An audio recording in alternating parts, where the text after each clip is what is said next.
اکثر آنسوؤں کو ہم لوگوں کے سامنے بہنے سے روک لیتے ہیں۔ ہر شخص کو ہم اپنے آنسو نہیں دکھاتے کیونکہ وہ اتنا خاص نہیں ہوتا، مگر یہ آنسو ہم اپنے رب کے سامنے نہ تو روکتے ہیں اور نہ ہی روک سکتے ہیں۔ اس کی بارگاہ میں حاضر ہو کر، اس کے سامنے اپنا سر جھکا کر ہم جو آنسو بہاتے ہیں وہ کسی اور کے آگے بہہ ہی نہیں سکتے۔ ہمارے آنسو انسانوں کے لیے بے زبان ہوتے ہیں، مگر ہمارے پروردگار کے سامنے یہی آنسو ساری داستان بیان کر دیتے ہیں، کیونکہ جیسے یہ آنسو خاص ہے نا، اس کی محبت بھی اتنی ہی خاص ہے، بے حد محبت۔ جب بندہ بہت پریشان ہو جاتا ہے تو پھر اس کی تسلی دی گئی ہے کہ بے شک ہر تنگی کے بعد آسانی ہے۔ اللہ رب العزت کے سامنے ایسے گڑ گڑا کر مانگیں کہ اللہ پاک آپ کے آنسوؤں کو دیکھ کر فوراً عطا کر دے۔ حضرت ایوب علیہ السلام کو اتنی بڑی بیماری میں اتنے عرصے کے بعد جب صحت عطا کی گئی تو اللہ پاک نے پہلے سے بھی زیادہ نعمتیں انہیں عطا کی۔ حالانکہ وہ جو سب پہلے تھا وہ تو تباہ ہو چکا تھا، لیکن حضرت ایوب علیہ السلام اپنے رب کی طرف ہی شکر گزاری کرتے رہے اور مانگتے رہے، تو پھر اللہ پاک نے بھی ہر طرح کی نعمتیں عطا فرما دیں۔ ہم نے بھی ہر حال میں اسباب کو اختیار کرتے ہوئے صرف اللہ پاک کی رحمت کی طرف توجہ کرنی ہے۔ انشاءاللہ اللہ پاک سب کے کام آسان بنائیں گے۔ پتہ ہے اللہ کو راضی کرنے کا سب سے آسان طریقہ کیا ہے؟ نماز۔ نماز تمہارے اور اللہ کے درمیان موجود فاصلہ ختم کر دیتی ہے، اور اللہ کو اپنے بندے کی سب سے پیاری بات یہی لگتی ہے جب اس کا بندہ اس کے پسندیدہ انداز سے اسے مناتا ہے۔ جب تم اللہ کی محبت کا حق ادا کرنے کے بعد اپنی محبت کی آرزو کرتے ہو نا، تو اللہ اس آرزو پہ ایک دم کن فرما دیتا ہے، اور پھر وہ کہتا ہے تو نے مجھے میری پسند سے راضی کیا ہے نا، تو میں بھی تجھے تیری ہی پسند سے راضی کروں گا۔ کائنات میں کوئی بھی عمل، کوئی بھی عبادت ایسی نہیں جو نماز کی طرح اللہ کو فوراً تم سے راضی کر سکے۔ اللہ کے نزدیک نماز سے زیادہ محبوب کوئی عمل نہیں، اور جو اس کے محبوب کو اپنا محبوب بنا لیتا ہے نا، اللہ اس سے بے حد محبت کرنے لگتا ہے۔ جو سجدوں میں سستی نہیں کرتے، پھر اللہ بھی ان کی دعاؤں کی قبولیت میں تاخیر نہیں ہونے دیتا۔ نماز آزمائش میں اللہ کی تمہارے لیے سب سے بڑی پناہ گاہ ہے، اور جو اس کی پناہ میں ہوتے ہیں ان کا بڑے سے بڑا طوفان بھی کچھ نہیں بگاڑ سکتا۔ وہ ہمیشہ اللہ کی حفاظت میں رہتے ہیں۔ تم جتنا لوگوں سے باتیں کرتے جاؤ گے، الجھتے جاؤ گے، بے سکون رہو گے۔ اپنا بہترین دوست اللہ کو بناؤ۔ یقین کرنا لوگوں سے بات کرنے کی فرصت ہی نہیں ملے گی۔ تم الجھو گے بھی تو تمہارا رب تمہیں سلجھا دیا کرے گا۔ وہ ہر چیز سے واقف ہے، بس ہم سے سننا چاہتا ہے۔ اس دل کی ویرانی کو بس وہی مٹائے گا۔ سکون پائے گا تمہارا دل جب ذکر خدا اس میں آئے گا۔ دعائیں مانگتے ہو نا تو ساتھ میں خیر بھی مانگا کرو۔ بہتری کرنے والا تمہیں بہترین سے نوازے گا۔ ابھی نہیں لیکن بہت جلد سمجھ جاؤ گے، پھر تمہارا دل شکر کی تسبیح دہرائے گا۔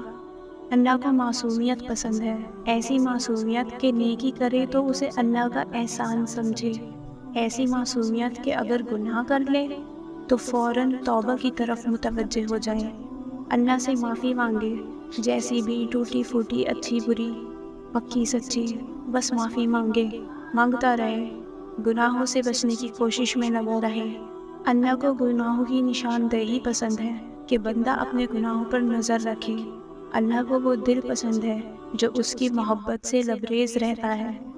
دعا سب کر سکتی ہے، بس اس یقین کے ساتھ مانگنا کہ جو مانگ رہے ہو وہ تمہارے اور دنیا کے لیے ناممکن ہے، مگر جس سے مانگ رہے ہو وہ علی کل شیء قدیر ہے، جو اس پورے نظام شمسی کو چلا رہا ہے، جو رات اور دن کو بدل رہا ہے، جو تمہارے جسم میں نظام کے تحت خون کو گردش کروا رہا ہے، جو آج تک تمہیں ہر بار سنبھالتا آیا ہے، وہ رب یہ دعا بھی قبول کر لے گا۔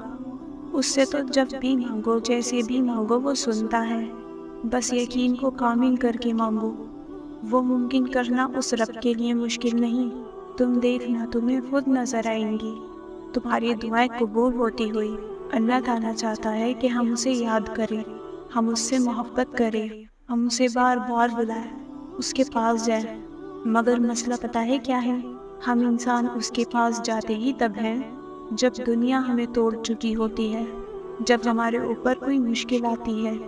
حقیقت میں تو یہ سب بھی اللہ کے حکم سے ہی ہوتا ہے تاکہ ہم اس کی طرف متوجہ ہوں، ورنہ آپ دیکھیں خوشی میں کون اللہ کو یاد کرتا ہے، بلکہ ہم تو سب سے زیادہ ناراض ہی اسے اپنی خوشیوں کے موقع پر کرتے ہیں۔ تو اب سمجھ آ رہا ہے نا ان آزمائشوں کے آنے کا مقصد؟ اکثر لوگ ایک دوسرے سے آگے نکلنے کی کوششوں میں لگے رہتے ہیں۔ اس کے پاس یہ چیز ہے تو میرے پاس کیوں نہیں؟ اس نے ایسے کپڑے پہنے ہیں تو میرے پاس ایسے کپڑے کیوں نہیں؟ کسی تقریب میں جانا ہے تو ہر بار نیا لباس، تاکہ لوگ دیکھ کر یہ نہ کہیں کہ اس نے تو پہلے بھی یہی پہنا تھا۔ ایک دوسرے سے حسد رکھنا، یہ سب عام ہو گیا ہے، مگر کوئی اس چیز میں ایک دوسرے سے آگے نکلنے کی کوشش نہیں کرتا کہ اس کا اللہ سے کیسا تعلق ہے۔ اپنے اور اللہ کے تعلق کو مضبوط بنانے کے لیے کوئی ایفرٹس نہیں کرتا۔ دنیاوی چیز کی تو سب نقل کرتے ہیں، دوسروں سے انفلوئنس ہو جاتے ہیں، مگر اگر دوسرا انسان اللہ تعالیٰ کے قریب ہے تو ہم کیوں نہیں؟ وہ اللہ کے لیے نماز پڑھ رہا ہے تو ہم کیوں نہیں؟ آج کل لوگوں کو دنیا کا لالچ ہے، اگر یہی لالچ نیکیاں کمانے کا ہوتا تو دنیا میں برائی کے لیے جگہ کم پڑ جاتی۔ در بدر کی ٹھوکریں کھا کر جب انسان اللہ کے در پہ پہنچتا ہے تو اللہ اپنے بندے کو اس کی چاہت سے نواز دیتا ہے۔ ساری حاجتیں تو اسی کے در سے پوری ہونی ہے، پھر چاہے سب سے پہلے جاؤ یا سب سے آخر میں۔ یہ دکھ درد اس کی طرف سے تمہارے لیے سزا نہیں ہے، یہ آزمائشیں تمہاری ماضی کی خطاؤں کا نتیجہ نہیں ہے، یہ بے سکونی تمہاری اس کی ناراضگی کی وجہ نہیں ہے، یہ تو اس کے طریقے ہیں تمہیں خود تک بلانے کے۔ یہ بے چینی بے وجہ نہیں ہے، وہ اپنے محبوب بندوں کو سزائیں نہیں دیا کرتا، وہ اپنے بندوں کو اکیلا نہیں چھوڑتا، دعا میں اٹھنے والے ہاتھ خالی نہیں موڑتا، وہ تمہارے بہتے ہوئے آنسو کو بے مول نہیں چھوڑتا، وہ تو تمہاری خاموش دعاؤں کو بھی بڑی غور سے سنتا ہے، وہ جب تمہیں سجدوں کی توفیق دیتا ہے، وہ جو تم سے 70 ماؤں سے زیادہ محبت کرتا ہے، وہ بھلا کیسے تمہیں درد کی شدت سے نہیں نکالے گا؟ یہ بس آزمائش ہے جو اپنے محبوب بندوں کو وہ دیتا ہے۔